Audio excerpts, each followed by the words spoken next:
إن الحمد لله نحمده ونستعينه ونستغفره ونعوذ بالله من شرور أنفسنا وسيئات أعمالنا من يهده الله فلا مضل له ومن يضلله فلا هادي له وأشهد أن لا إله إلا الله وحده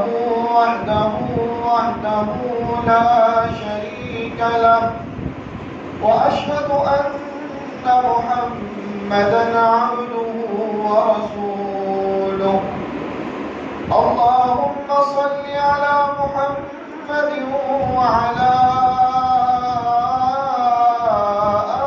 آل محمد كما صليت على إبراهيم وعلى آل إبراهيم إنك حميد مجيد اللهم بارك على محمد وعلى آل محمد كما باركت على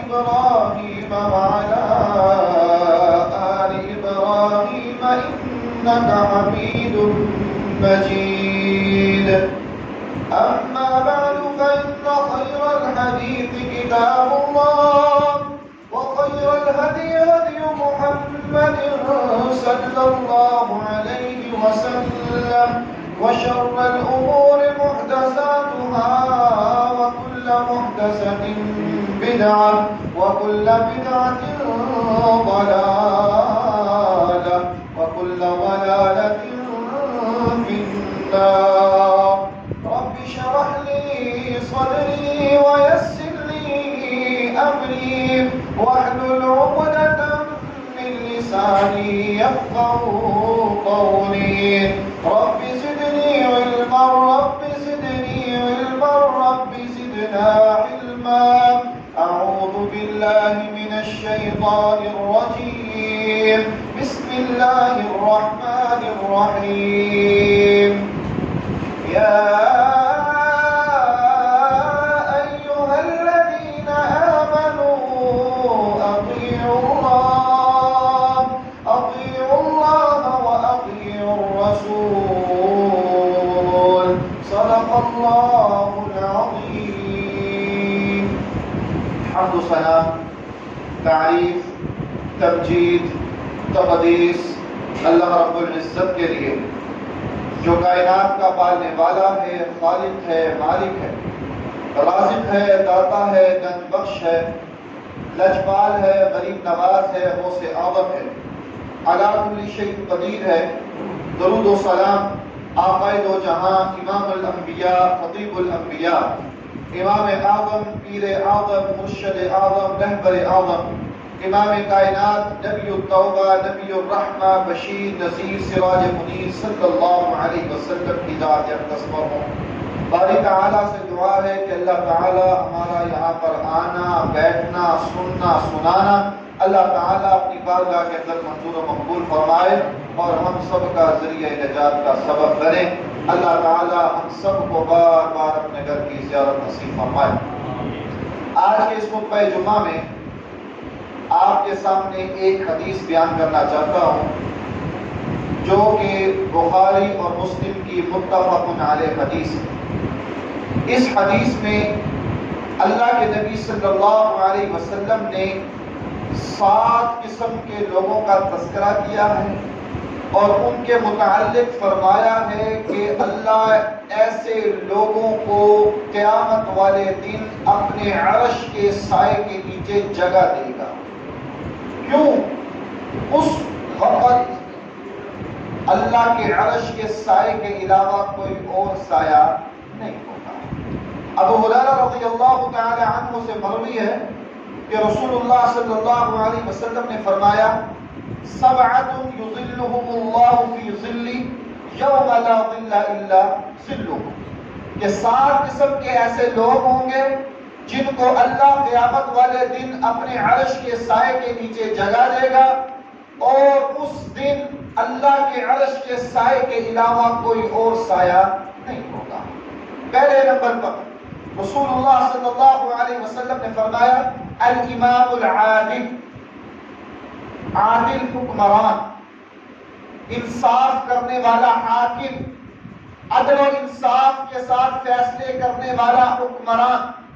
دوسرے نمبر پر آپ صلی اللہ علیہ وسلم نے فرمایا وَشَابٌ نَشَأَ بِعِبَادَةِ اللَّهِ، ایسا نوجوان کہ جس کی پرورش، جس کی نشو و نما اللہ کی عبادت کے ساتھ ہوئی ہو، اللہ قیامت والے دن ایسے شخص کو، ایسے انسان کو اپنے عرش کے سائے کے نیچے جگہ عطا فرمائے گا۔ تیسرے نمبر پر رسول اللہ صلی اللہ علیہ وسلم نے فرمایا وَرَجُلٌ قَلْبُهُ مُعَلَّقٌ فِي الْمَسْجِدِ، کہ ایسا انسان کہ جس کا دل مسجد کے ساتھ لٹکا ہوا ہو، اللہ قیامت والے دن ایسے انسان کو بھی اپنے عرش کے نیچے سائے میں جگہ عطا فرمائے گا۔ چوتھے نمبر پر رسول اللہ صلی اللہ علیہ وسلم نے فرمایا کہ قیامت والے دن اللہ ایسے انسان کو اپنے عرش کے سائے کے نیچے جگہ دے گا، وہ انسان وہ ہوگا وَرَجُلٌ تَحَابَّا فِي اللَّهِ اجتمعا علیہ وتفرقا علیہ، ایسا شخص ہوگا کہ جو دنیا میں اللہ کی رضا کے لیے، اللہ کی محبت کی وجہ سے کسی انسان سے پیار کرتا ہے اور اس سے ملتا بھی ہے اور اس سے جدا بھی ہوتا ہے، تو صرف اللہ کی رضا کے لیے۔ پانچویں نمبر پر رسول اللہ صلی اللہ علیہ وسلم نے فرمایا کہ وہ انسان قیامت والے دن اللہ ایسے شخص کو اپنے عرش کے سائے کے نیچے جگہ دے گا، وہ انسان وہ ہوگا وَرَجُلٌ تَعْتُهُ امْرَأَةٌ، آپ صلی اللہ علیہ وسلم نے فرمایا کہ وَرَجُلٌ تَعْتُهُ امْرَأَةٌ ذَاتُ مَنْصِبٍ وَجَمَالٍ فَقَالَ إِنِّي أَخَافُ اللَّهَ، کہ انسان کو عہدے والی، شہرت والی، منصب والی، جمال والی خوبصورت عورت برائی کی طرف دعوت دے، برائی کی طرف بلائے، اور اس شخص کو کوئی چیز روکنے والی نہ ہو، اور وہ انسان کہے کہ انی اخاف اللہ، کہ میں اللہ سے ڈرتا ہوں، اللہ کی ڈر کی وجہ سے میں یہ کام نہیں کروں گا۔ قیامت والے دن اللہ ایسے انسان کو اپنے عرش کے سائے کے نیچے جگہ دے گا۔ چھٹے نمبر پر رسول اللہ صلی اللہ علیہ وسلم نے فرمایا وَرَجُلٌ تَصَدَّقَ بِصَدَقَةٍ أَخْفَاهَا حتى لا تعلم شماله ما تنفق يمينه۔ چھٹے نمبر پر وہ انسان کہ جس نے اللہ کی راہ میں صدقہ کیا ہوگا، ایسا صدقہ کہ دائیں ہاتھ سے اس نے صدقہ کیا اور بائیں کو پتہ ہی نہیں چلا، خفیہ انداز سے صدقہ کیا، اللہ قیامت والے دن ایسے انسان کو اپنے عرش کے سائے کے نیچے جگہ عطا فرمائے گا۔ ساتویں نمبر پر وہ خوش نصیب انسان ہوگا جس کے متعلق رسول اللہ صلی اللہ علیہ وسلم نے فرمایا وَرَجُلٌ ذَكَرَ اللَّهَ، کہ ایسا انسان کہ جو اللہ کا ذکر کرتا ہے تنہائی میں، خالیت تنہائی میں، فَوَقَّصْ عَيْنَاهُ، اور اس کی آنکھیں جو ہیں وہ بہہ پڑتی ہیں، اس کی آنکھوں سے آنسو نکل آتے ہیں۔ قیامت والے دن اللہ ایسے انسان کو اپنے عرش کے سائے کے نیچے جگہ عطا فرمائے گا۔ قیامت کا دن بڑا ہی ہولناک دن ہوگا، قیامت والا دن بڑا ہی خوفناک دن ہوگا، قیامت والا دن بڑا ہی سخت دن ہوگا، ایسا سخت دن ہوگا کہ ہر انسان کو اپنی اپنی گھڑی ہوگی، اور ایک دن، قیامت کا ایک دن اتنا لمبا ہوگا، اتنا بڑا ہوگا کہ جب انسان اس کے متعلق سنتا ہے، پڑھتا ہے، تو انسان کے رونگٹے کھڑے ہو جاتے ہیں، انسان پریشان ہو جاتا ہے کہ اتنا لمبا دن قیامت کا ہوگا، اور اس دن کیا بنے گا؟ رسول اللہ صلی اللہ علیہ وسلم نے فرمایا اللہ نے قرآن نازل کر دیا، اللہ نے قرآن میں کیا فرمایا؟ تعرج الملائکۃ والروح الیہ فی یوم کان مقدارہ 50,000 سنہ، کہ قیامت کا دن جو ہے وہ ایک دن 50,000 سال کے برابر ہوگا. 50,000 سال کے برابر، 50 سال نہیں، 50,000 سال کے برابر ایک دن ہوگا. اور وہ ایک دن اتنا خوفناک ہوگا، ایک دن جو ہے اتنا سخت ہوگا کہ جو نوجوان ہیں، جو بچے ہیں، وہ بوڑھے ہو جائیں گے. اس خوف کی وجہ سے، اس ہولناکی کی وجہ سے، اس وقت کے منظر کو دیکھتے ہوئے وہ نوجوان جو ہیں وہ بوڑھے ہو جائیں گے. اللہ نے وہ نقشہ پہ قرآن مجید میں کھینچا. فَكَيْفَ تَتَّقُونَ إِن كَفَرْتُمْ يَوْمًا يَجْعَلُ الْوِلْدَانَ شِيبًا، کہ اللہ نے کیا فرمایا کہ جو بچے ہیں وہ بوڑھے ہو جائیں گے. قیامت کا منظر دیکھ کر، قیامت کی ہولناکیوں کو دیکھ کر بوڑھے ہو جائیں گے. اور آپ صلی اللہ علیہ وسلم نے فرمایا کہ اس سخت دن میں سورج جو ہے وہ انسان کے قریب آ جائے گا، مخلوق کے قریب کر دیا جائے گا. رسول اللہ صلی اللہ علیہ وسلم نے فرمایا قیامت کا منظر ہوگا تو اللہ رب العزت جو ہے وہ مخلوق کے قریب سورج کو کر دیں گے، حتیٰ کہ 1 میل کے فاصلے تک سورج آ جائے گا. اور انسان اپنے اعمال کی بدولت پسینوں میں ڈوبے ہوئے ہوں گے. اپنے اعمال کی وجہ سے جتنے برے اعمال کیے ہوں گے اس وجہ سے وہ پسینوں میں شرابور ہوں گے. کسی کو پسینہ جو ہے اس کے ٹخنوں تک، کسی کو ٹخنوں تک، کسی کو گھٹنوں تک، کسی کو کمر تک، کسی کو سینے تک، کسی کو ہونٹوں تک. کوئی انسان ایسا بھی ہوگا کہ پورے کا پورا وہ پسینے میں شرابور ہوا ہوگا. اتنا سخت دن اور اتنا بڑا دن، اتنا المناک دن، اور اس دن کوئی کسی کے کام نہیں آئے گا.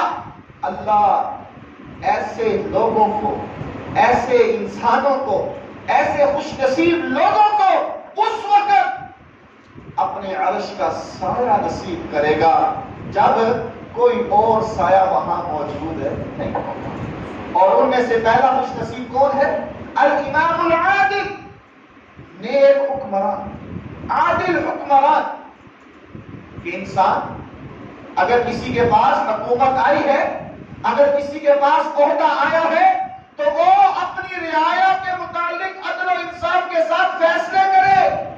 اپنے وزیروں کو، اپنے مشیروں کو، اپنے ماتحت افسروں کو عدل و انصاف کے ساتھ فیصلے کرنے کا حکم دے. الامام العادل، عادل حکمران جو ہے وہ قیامت والے دن اللہ کے عرش کے سائے کے نیچے کھڑا ہوگا. اور وہ انسان عادل حکمران جو ہے وہ دنیا میں ظلم و زیادتی کرنے والا نہ ہو. وہ دنیا میں ظلم و زیادتی نہ کرے. اپنے ماتحتوں، افسروں کو، مشیروں کو، وزیروں کو، لوگوں کو ظلم و زیادتی کرنے سے روکے. جن لوگوں میں یہ خوبیاں پائی جائیں گی اللہ ایسے لوگوں کو اپنے عرش کے سائے کے نیچے جگہ عطا فرمائے گا. الایمان، ایمان، ایمان سے مراد ہر وہ انسان ہے. اس سے مراد ملک کا سربراہ نہیں ہے، ملک کا صدر وزیر اعظم نہیں ہے، بلکہ ایمان سے مراد ہر وہ انسان ہے جس کے پاس فیصلہ کرنے کا اختیار موجود ہے. جس کے پاس فیصلہ کرنے کا اختیار موجود ہے وہ امام ہے، حاکم. الامام العادل، عادل سے مراد کہ بغیر افراط و تفریط کے قرآن و سنت کے مطابق فیصلہ کرنے والا وہ شخص ہو، انسان ہو، اس میں یہ صلاحیتیں اور یہ چیزیں پائی جاتی ہوں. الامام العادل، عادل حکمران. اللہ رب العزت نے قرآن مجید میں داؤد علیہ السلام کے متعلق کیا فرمایا؟ یا داؤد انا جعلناک خلیفۃ فی الارض فاحکم بین الناس بالحق ولا تتبع الہوی فیضلک عن سبیل اللہ. اللہ نے قرآن میں کیا فرمایا؟ اے داؤد علیہ السلام، ہم نے آپ کو زمین میں خلیفہ بنایا ہے. فاحکم بین الناس بالحق، آپ لوگوں کے درمیان عدل و انصاف کے ساتھ فیصلے کریں، آپ لوگوں میں انصاف کے ساتھ فیصلے کریں. ولا تتبع الہوی، اور اپنی خواہش نفس کی پیروی نہیں کریں. اپنی خواہشات کی پیروی نہیں کرنی. فَيُضِلَّكَ عَن سَبِيلِ اللَّهِ. اے داؤد اگر یہ کرو گے تو راہ راست سے ہٹ جاؤ گے. اللہ نے یہاں پر کیا فرمایا؟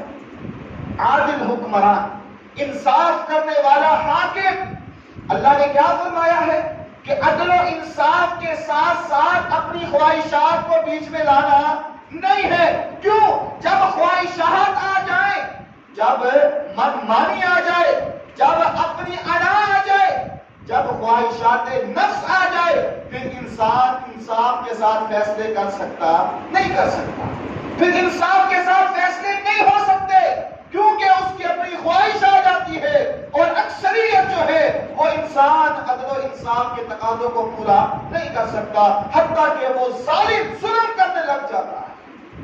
اللہ رب العزت نے قرآن مجید میں اہل ایمان کے متعلق کیا فرمایا ہے؟ کیا کہا ہے اللہ نے؟ ان اللہ یأمرکم ان تؤدوا الامانات الى اہلها واذا حکمتم بین الناس ان تحکموا بالعدل ان اللہ نعم یعظکم به. اللہ نے کیا فرمایا اہل ایمان کو؟ اللہ نے مسلمانوں کو کیا کہا ہے؟ اللہ نے اہل توحید کو کیا کہا ہے؟ اللہ نے قرآن والوں کو کیا کہا ہے؟ اللہ نے حدیث والوں کو کیا کہا ہے؟ اللہ نے مسلمانوں کو کیا خطاب کیا ہے؟ ان اللہ یأمرکم ان تؤدوا الامانات الى اہلها. میرا اللہ، میرا خالق، میرا رب جو ہے وہ حکم دے رہا ہے کہ تم امانتوں کو لوٹا دو، امانتیں جو ہیں حقداروں کو پہنچا دو. وَإِذَا حَكَمْتُمْ بَيْنَ النَّاسِ أَن تَحْكُمُوا بِالْعَدْلِ. اگر تمہارے پاس کوئی فیصلہ آ جائے، اگر تمہارے پاس لوگوں کے متعلق فیصلہ آ جائے، تو پھر کیا کرنا ہے؟ عدل کے ساتھ، انصاف کے ساتھ، اپنی خواہشات کو بیچ میں نہیں رکھنا. عدل و انصاف کے ساتھ تم نے فیصلہ کرنا ہے. ان اللہ نعم یعظکم بہ. یہ اللہ نے بڑی ہی خوبصورت نصیحت کی ہے، اللہ نے بڑا ہی خوبصورت پیغام دیا ہے اہل ایمان کو، اہل توحید کو، مسلمانوں کو، کہ تم نے عدل و انصاف کے ساتھ فیصلے کرنے ہیں. جب عدل و انصاف کو ملحوظ خاطر رکھو گے تو اللہ قیامت والے دن ایسے انسان کو اپنے عرش کے سائے کے نیچے جگہ عطا فرمائے گا. رسول اللہ صلی اللہ علیہ وسلم کی حدیث، آپ صلی اللہ علیہ وسلم نے فرمایا کہ جو انسان عدل و انصاف کے ساتھ فیصلے کرتا ہے، قیامت والے دن اللہ رب العزت نے ایسے انسان کے لیے کیا کیا ہے؟ ایک ممبر بنایا ہے، ایک ممبر بنایا ہے. اور وہ ممبر جو ہے نور سے بنا ہوا ہے، اور اللہ رب العزت کے دائیں جانب وہ ممبر موجود ہوگا. اور اس ممبر کے اوپر کون لوگ بیٹھیں گے؟ رسول اللہ صلی اللہ علیہ وسلم نے فرمایا کہ جو دنیا میں عدل و انصاف کے ساتھ فیصلے کرتے تھے، اللہ قیامت والے دن ان کو یہ پروٹوکول عطا فرمائے گا. اور جو انسان عدل و انصاف کی حدوں کو توڑ دیتا ہے، عدل و انصاف کے تقاضوں کو پورا نہیں کرتا، اور مرتے دم تک یہی رہتا ہے، عدل و انصاف نہیں کرتا، حتیٰ کہ موت واقع ہو جاتی ہے، رسول اللہ صلی اللہ علیہ وسلم نے فرمایا اللہ ایسے انسان پر جنت کو حرام کر دیتا ہے. تو اللہ ہمیں ایسے خوش نصیب لوگوں میں شامل فرمائے کہ جن کو اللہ نے اپنے عرش کے سائے کے نیچے جگہ عطا فرمائی ہے. دوسرے نمبر پر وہ خوش نصیب انسان جس کے متعلق رسول اللہ صلی اللہ علیہ وسلم نے فرمایا کہ وَرَجُلٌ نَشَأَ بِعِبَادَةِ اللَّهِ وَشَابٌ نَشَأَ بِعِبَادَةِ اللَّهِ. ایسا نوجوان کہ جس کی پرورش، جس کی نشو و نما، جس کی تربیت جو ہے وہ اللہ کی عبادت کے ساتھ ہوئی ہو. انسان کی زندگی میں جوانی جو ہے یہ ایک ایسا لمحہ اور ایسی چیز ہوتی ہے کہ اس میں انسان جو ہے وہ بس دنیا میں ہی مصروف ہو جاتا ہے. اس کی فکر، اس کی سوچ، اس کی تمنا، اس کی آرزو کیا ہوتی ہے کہ دنیا مل جائے.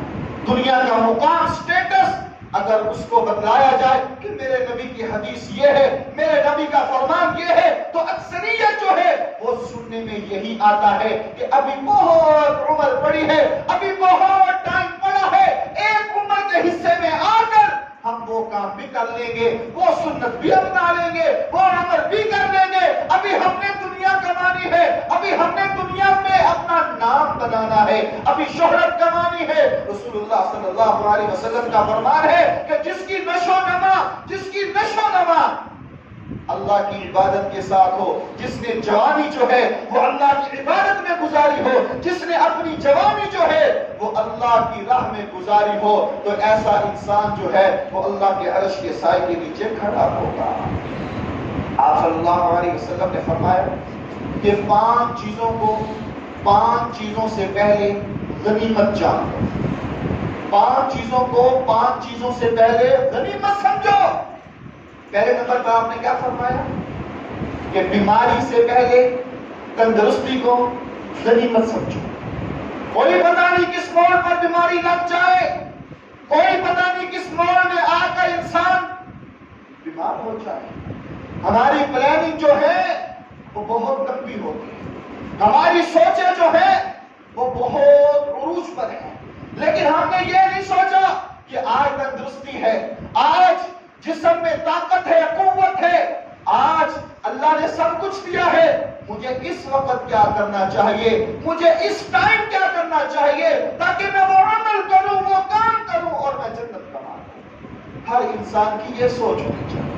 آپ نے کیا فرمایا کہ 5 چیزوں سے پہلے غنیمت جان لو۔ پہلے نمبر پر بیماری سے پہلے تندرستی کو غنیمت سمجھو۔ دوسرے نمبر پر آپ صلی اللہ علیہ وسلم نے فرمایا کہ فراغت سے پہلے، مصروفیت سے پہلے فراغت کو غنیمت سمجھو۔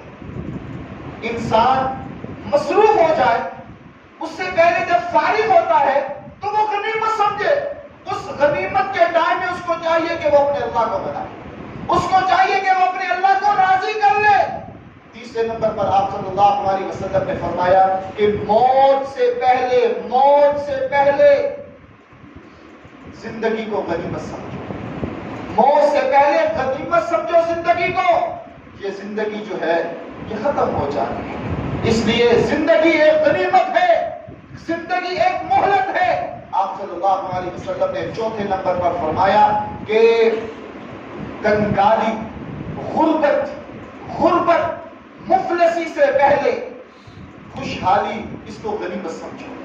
اللہ نے مال دیا ہے، اس کو غنیمت سمجھو۔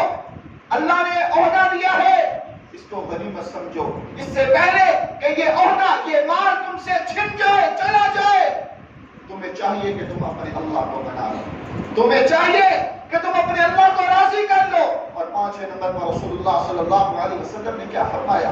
آپ نے فرمایا کہ بڑھاپے سے پہلے جوانی کو غنیمت سمجھو۔ یہ جوانی جو ہے یہ چلی جائے گی، لیکن بہتر یہ ہے، اچھا یہ ہے، کامیابی اسی میں ہے کہ ہم اپنی جوانی بھی اللہ کی عبادت میں گزاریں۔ قیامت کا دن ہوگا، اللہ کے حضور ہم پیش ہوں گے کہ رسول اللہ صلی اللہ علیہ وسلم کی وہ حدیث، آپ صلی اللہ علیہ وسلم نے فرمایا کہ 5 سوالات سے پہلے انسان اپنا قدم ہلا نہیں سکے گا،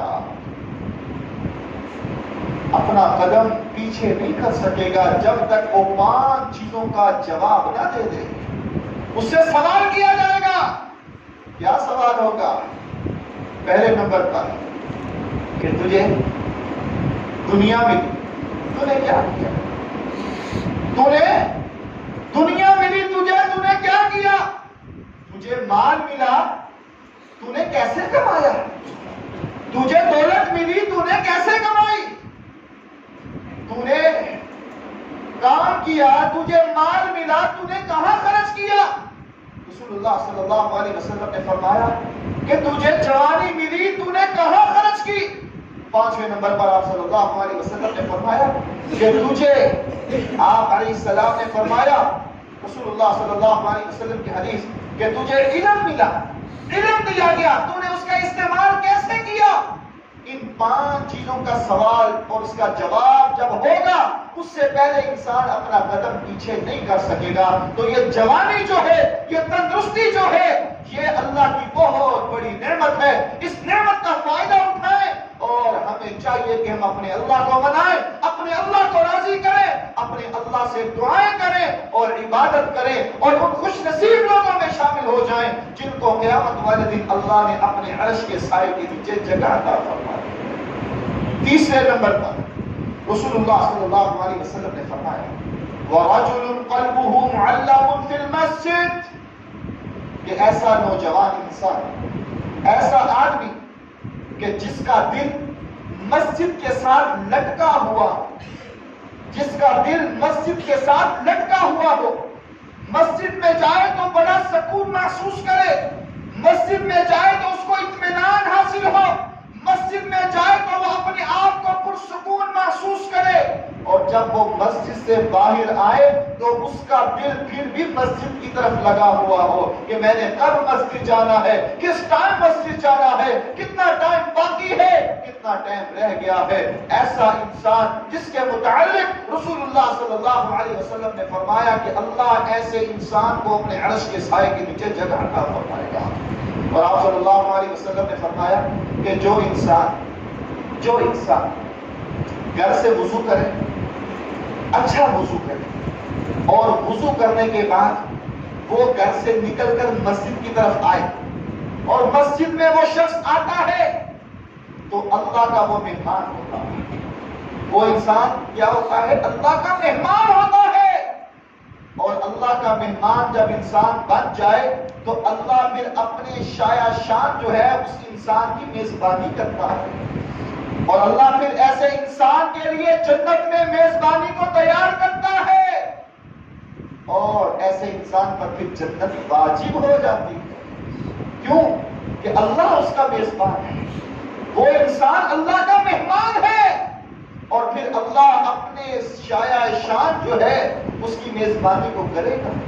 تو تیسرے نمبر پر وہ انسان ہوا کہ جس کا دل اللہ کے گھروں کے ساتھ جڑا رہتا ہے، جس کا دل اللہ کے گھروں کے ساتھ لگا ہوا ہوتا ہے، اللہ ایسے انسان کو قیامت والے دن اپنے عرش کے سائے کے نیچے جگہ عطا فرمائے گا۔ چوتھے نمبر پر رسول اللہ صلی اللہ علیہ وسلم نے فرمایا وَرَجُلٌ تَحَابَّا فِي اللَّهِ وَرَجُلٌ تَحَابَّا فِي اللَّهِ اجْتَمَعَا عَلَيْهِ وَتَفَرَّقَا عَلَيْهِ، یہ ایسا انسان قیامت والے دن ہوگا کہ جو دنیا میں کسی شخص سے محبت کرے تو اللہ کے لیے، کسی شخص سے پیار کرے تو اللہ کی رضا کے لیے، مال دولت عہدت شہرت منصب جو ہے وہ اس کی ڈیمانڈ نہ ہو، اس کی نیت میں یہ نہ ہو کہ اس سے دوستی کروں گا تو مجھے فائدہ ملے گا، بغیر کسی لالچ کے، بغیر کسی لالچ کے، بغیر کسی عہدے کے،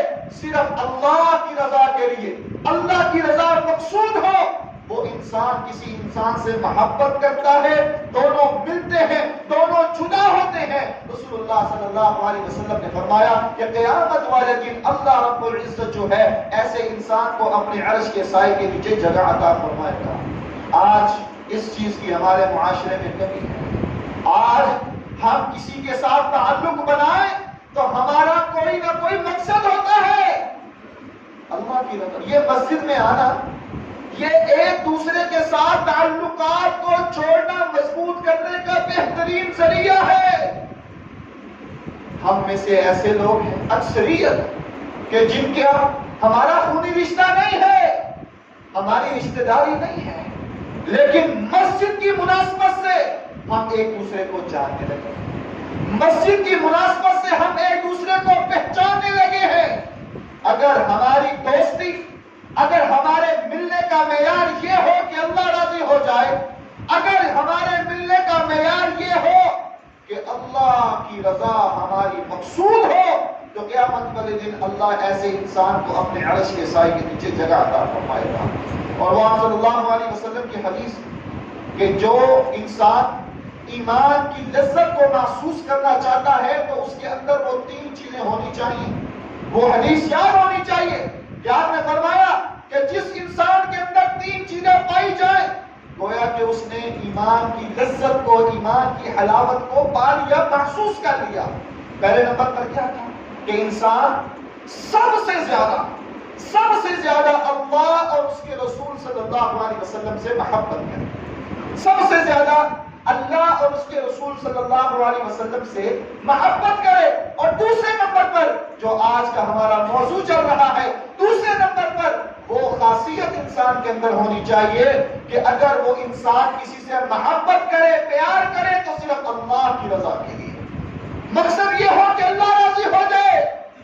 دینی رشتہ، دینی ناطہ، دینی جوڑ جو ہے اس بنیاد پر ہونا چاہیے کہ میرا اللہ راضی ہو جائے۔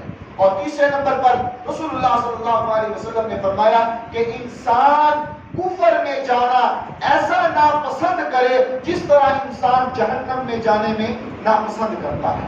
انسان نہیں چاہتا کہ وہ جہنم میں جائے، انسان نہیں پسند کرتا کہ وہ جہنم میں جائے، اسی طرح آپ نے فرمایا کہ انسان کفر میں جانے کو اس طرح ناپسند کرے جن شخص میں، جن لوگوں میں یہ تین چیزیں پائی جائیں گی۔ آپ صلی اللہ علیہ وسلم نے فرمایا کہ ایسے انسان نے ایمان کی لذت کو، ایمان کی حلاوت کو پا لیا ہے۔ ان تین چیزوں میں سے ایک چیز یہ بھی ہے کہ وہ انسان کسی انسان سے محبت کرے تو اللہ کی رضا کے لیے، کسی سے پیار کرے تو اللہ کے لیے، کسی سے ملے تو اللہ کے لیے، کسی سے جدا ہو تو اللہ کے لیے۔ اللہ ایسے انسان کو قیامت والے دن اپنے عرش کے سائے کے نیچے جگہ عطا فرمائے۔ پانچویں نمبر پر رسول اللہ صلی اللہ علیہ وسلم کی حدیث، آپ صلی اللہ علیہ وسلم نے فرمایا وَرَجُلٌ دَعْتُهُ امْرَأَةٌ ذَاتُ مَنْصِبٍ وَجَمَالٍ فَقَالَ إِنِّي أَخَافُ اللَّهَ، ایسا انسان کہ جس کو عورت، خوبصورت عورت، شہرت والی، جمال والی، منصب والی، پیسوں والی عورت برائی کی طرف آمادہ کرے، برائی کی طرف دعوت دے، اور وہ اللہ کا بندہ کہے کہ انی اخاف اللہ، کہ میں اللہ سے ڈرتا ہوں، اللہ کا ڈر اس کے اندر ہو اور وہ نہ جائے برائی کے پاس۔ بخاری کی روایت ہے، لمبی روایت ہے، مختصر، تین لوگ غار میں پھنس گئے تو ان تینوں نے اپنے دعاؤں کے ذریعے سے اپنے آپ کو اس مصیبت سے بچایا۔ ان تین لوگوں میں سے ایک شخص کون سا تھا؟ اس نے کیا دعا کی کہ یا اللہ میری چچا زاد بہن بڑی خوبصورت تھی، میں اس کو پسند کرتا تھا، میں اس کو برائی کی طرف بلاتا تھا، حتیٰ کہ 100 دینار اس نے کہا لاؤ پھر یہ معاملہ ہوگا۔ میں نے محنت کی، میں نے مشقت کی، میں نے بڑی محنت کے ساتھ، جد و جہد کے ساتھ وہ 100 دینار اکٹھے کیے اور میں اپنی چچا زاد بہن کے پاس پہنچا۔ میں نے اس کو کہا کہ تیری ڈیمانڈ میں نے پوری کر دی۔ جب میں اس سے برائی کرنے لگا، اللہ میرے اور اس کے درمیان کوئی اور موجود نہیں تھا، کوئی ہمیں روکنے والا نہیں تھا۔ اللہ برائی کی دعوت دی، برائی کے پاس پہنچا، کوئی اور موجود نہیں تھا، جو پیسہ چاہیے تھا وہ بھی آ گیا، جو اس کی ڈیمانڈ تھی وہ بھی پوری کر دی۔ جب میں اس سے برائی کرنے لگا تو اس اللہ کی بندی نے کہا یا عبد اللہ اتق اللہ، اے اللہ کے بندے اللہ سے ڈر جا، اللہ کا خوف کر۔ یہ تو کیا کرنے لگا ہے؟ اللہ اس وقت کوئی روکنے والا نہیں تھا، اگر میں زبردستی کرتا تو وہ منع نہیں کر سکتی تھی۔ اللہ جب اس نے کہا کہ اتق اللہ، اللہ کا ڈر اپنے اندر پیدا کر، اللہ کا خوف پیدا کر، تو میرے اللہ میں تجھ سے ڈر گیا، اللہ میں ڈر گیا، میں پیچھے ہو گیا، صرف تیرے خوف کی وجہ سے، تیرے ڈر کی وجہ سے، آخرت میں پورے انجام کی وجہ سے اللہ میں پیچھے ہٹ گیا، پیچھے ہٹ گیا۔ تو اللہ نے اس کی مصیبت کو، اس کی پریشانی کو دور کر دیا۔ آپ نے فرمایا کہ جو انسان اس کنڈیشن میں برائی کے پاس جائے اور اس کو روکنے والا کوئی نہ ہو، برائی کے قریب پہنچے اور کوئی قوت اس کو روکنے والی نہ ہو، اور اس کے اندر اللہ کا خوف، اللہ کا ڈر، تقویٰ اس کو اس چیز کی طرف آمادہ کرے، اس کو اس چیز کی طرف کہے کہ اللہ کے بندے تو کیا کر رہا ہے؟ یہ دنیا کی عارضی لذت کی وجہ سے تو اپنا ایمان خراب کرنے لگا ہے، اللہ کا ڈر کر، اللہ کا خوف کر۔ جب انسان ایسی چیزوں کو اپنائے گا تو اللہ قیامت والے دن اپنے عرش کے سائے کے نیچے اس کو جگہ عطا فرمائے گا۔ چھٹے نمبر پر وہ خوش نصیب انسان جس کو اللہ قیامت والے دن اپنے عرش کے سائے کے نیچے جگہ عطا فرمائیں گے۔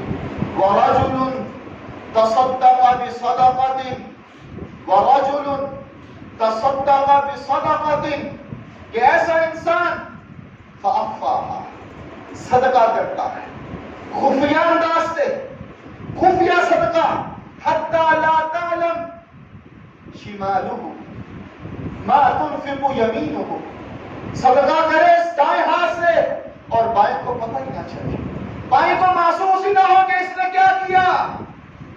صدقہ جو ہے یہ بات سمجھ لیں، صدقہ ظاہراً کرنا بھی جائز ہے اور خفیہ انداز سے کرنا بھی جائز ہے۔ قرآن مجید میں اللہ نے کیا فرمایا؟ ان تبدوا الصدقات فنعماها وان تخفوها وتؤتوها الفقراء فهو خير لكم ويكفر عنكم من سيئاتكم۔ اللہ نے کیا فرمایا؟ ان تبدوا الصدقات فنعماها، اگر تم ظاہراً صدقہ کرو، اگر تم ظاہر انداز کے ساتھ صدقہ کرو فنعماها، تو یہ بھی درست ہے، یہ بھی اچھا ہے۔ وان تخفوها وتؤتوها الفقراء، اور اگر تم خفیہ انداز کے ساتھ صدقہ کرو، خاموشی کے ساتھ صدقہ کرو اور کسی محتاج کی، کسی ضرورت مند کی مدد کرو، فَهُوَ خَيْرٌ لَكُمْ، یہ اس سے زیادہ بہتر ہے۔ ظاہری صدقہ کرنا جائز ہے، لیکن زیادہ بہتر یہ ہے کہ انسان خفیہ صدقہ کرے۔ اللہ پھر کیا کریں گے؟ وَيُكَفِّرُ عَنْكُمْ سَيِّئَاتِكُمْ، اللہ اس کے گناہوں کو دور کر دیں گے، اس سے گناہ اس سے دور ہو جائیں گے۔ انسان کو چاہیے کہ وہ صدقہ کرے تو اس نیت کو ذہن میں اپنائے، اس بات کو اپنے ذہن میں رکھے کہ اللہ میں خفیہ انداز سے صدقہ کروں گا، اللہ تو میرے گناہوں کو مجھ سے دور کر دے اور مجھے ان خوش نصیب لوگوں میں شامل کر دے کہ جن کو اللہ نے قیامت والے دن اپنے عرش کے سائے کے نیچے جگہ دینی ہے۔ رسول اللہ صلی اللہ علیہ وسلم کی وہ حدیث، آپ صلی اللہ علیہ وسلم نے فرمایا کہ صدقہ جو ہے وہ اللہ کے غصے کو مٹاتا ہے، صدقہ جو ہے وہ اللہ کے غضب کو دور کرتا ہے۔ لہذا ہمیں چاہیے کہ ہم کثرت کے ساتھ صدقہ کریں، جتنی اللہ نے استطاعت دی ہے، قوت دی ہے، 10 روپے ہی کیوں نہ ہو، اگر نیت خالص اللہ کی رضا ہے تو وہ 10 روپے انسان کی کامیابی کے لیے کافی ہے۔ 7ویں نمبر پر رسول اللہ صلی اللہ علیہ وسلم کی حدیث کے مطابق وَرَجُلٌ ذَكَرَ اللَّهَ وَرَجُلٌ ذَكَرَ اللَّهَ فَوَفَّتْ عَيْنَاهُ، آپ نے فرمایا کہ ایسا انسان کہ جس کی آنکھیں تنہائی میں اللہ کے لیے روئی، اللہ کے لیے، اللہ کے ڈر کی وجہ سے اس کی آنکھوں سے آنسو نکل آئے تنہائی میں۔ جب اجتماعی طور پر تو انسان دیکھا دیکھی کر لیتا ہے، لیکن اصل چیز وہ ہے کہ جب انسان اکیلا ہو اور اس کے اندر سے یہ آواز آئے کہ اللہ کے بندے تو نے زندگی میں کیا کیا، اتنی زندگی گزر گئی اور کہاں گزار دی، آگے تیرا کیا بنے گا۔ جب یہ بات انسان کے اندر سے نکلے گی اور اس کی آنکھوں سے آنسو جاری ہوں گے اور وہ تنہائی میں اپنے اللہ کو منائے گا، اس کی آنکھوں سے آنسو نکلیں گے، اپنے اللہ کو راضی کرے گا کہ میرے مالک میں تو نکما ہوں، میرے مالک تیری توفیق سے میں سب کچھ کر سکتا ہوں، اللہ مجھے معاف کر دے، اللہ میرے گناہوں کو معاف کر دے اور ان لوگوں میں شامل کر دے جن کو اللہ نے قیامت والے دن اپنے عرش کے سائے کے نیچے جگہ دینی ہے۔ تو یقیناً اللہ ایسے انسان کو اس خوش نصیب لوگوں میں شامل کر دے گا۔